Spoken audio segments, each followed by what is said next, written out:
Hi, four pinners. This is your lesson video and for October. And if you haven't listened to the invitation video, I strongly suggest you do so. Basically, the invitation is the to-do list and the lesson is the to-don't list. All right. I'm just trying to make this less negative and more positive in a world where we need positivity right now more than ever. So you guys, the 4-5 energy, I'm going to keep this tight to 5 minutes. And how I'm doing that is I will follow this script because I squirrel all the time, as most of you know. Okay, the pitfalls of 4-5, how to avoid setbacks and find fulfillment by balancing discipline and freedom. What we're going to cover here is we're going to unpack it and how to avoid it, these common pitfalls, whether at work, in your relationships, or just navigating your personal growth. But I know it's a heck of a lot more than that. Maybe inside of work, let's just say you're noticing you're getting impatient. You want quick results, or you're skipping steps to get things done faster. That's the underbelly of the 4 energy. You're rushing and you're overlooking important details. You're missing it. You're missing the irony of these shortcuts often lead to behaviors of procrastination, instability, missing opportunities. And instead of speeding things up, you know what this does? It slows things down, and you might have to clean up the mess that you made with your fingers crossed, hoping that this would fly under the radar. Yep. And I've been talking to you about this entire year, right? So you know what I'm talking about. Okay. So the underbelly of the 5, the shadow side of the 5, this urge to chase constant novelty, jumping from one thing to the next, seeking excitement, or even falling into addictive habits, which is common for the 5. It's common for the 1 energy and the 5 energy, to escape boredom. If you're not careful, this scattered focus can result in unfinished projects, strained relationships, and a struggle to commit to routine or goals. You might find yourself starting a dozen things but finishing none, leaving you overwhelmed, dissatisfied, depressed. And you know what? We've all been there at some point. Okay, so go easy on yourself. Really, go easy on yourself. Here's a couple of real world examples. In a professional setting, you're managing a project team at work.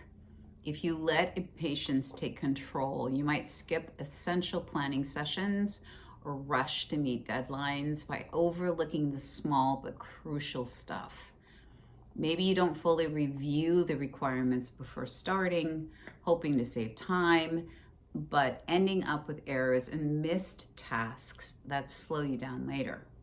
If the restless 5 gets on top of that as well and takes over, you might obsessively chase the latest tech trend or constantly switch up strategies, leaving your team disoriented and projects unfinished. And what's the result of that? A stressed out team, a stressed out you, and nothing solid to build on. All right, so yep. So when you kind of notice that's happening, you can check yourself. And you could say, wait a minute, what can I do to redirect? I'm going to give you an example in a minute. Let me give you an example now of what it looks like in a personal relationship. You start to let your impatience run the show. You could push for big commitments, like moving in together and making serious decisions before really getting to know each other's needs.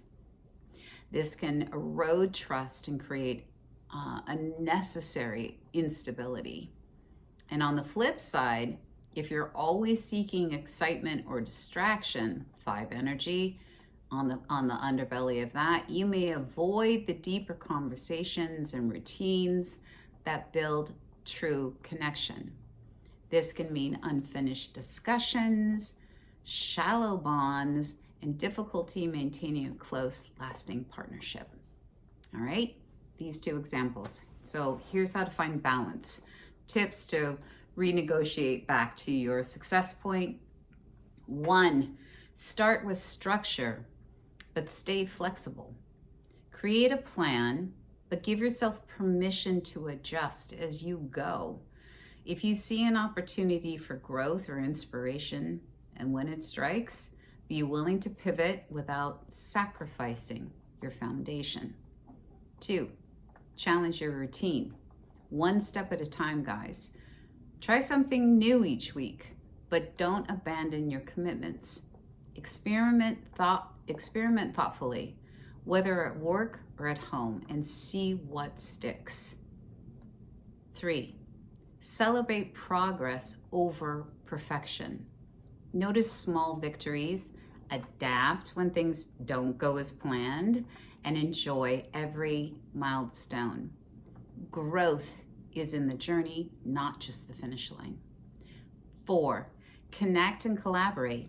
Share your experiences. Ask for feedback and strengthen bonds through teamwork and open communication.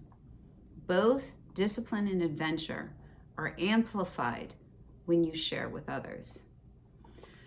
Okay, guys, so this month, embrace this journey. You challenge yourself to blend the best of both worlds. Lay strong foundations without rushing, and invite adventure in without losing your focus. By staying mindful to your tendencies, impatience, restlessness, and the urge to escape, you can intentionally choose discipline and flexibility, creating a path that's both stable and exciting. Whether you're leading a team, you're nurturing relationships, or working towards personal milestones, this balance will empower you, deepen your connections, and fill your journey with joy and purpose, okay? If you get like struggles, like stuck here, struggle struck.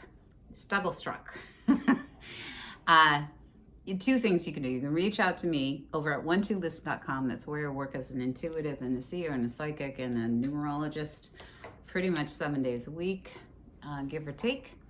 But also go and listen to the invitation again, just to remind you.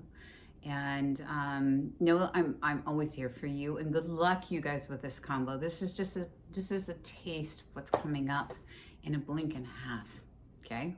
All the loves. I will talk to you guys in November. Comments, questions, go ahead and ask right here. Hit that subscribe button, select all, and you'll get all the videos that are coming your way from my home to yours. All the loves, everyone. Good luck.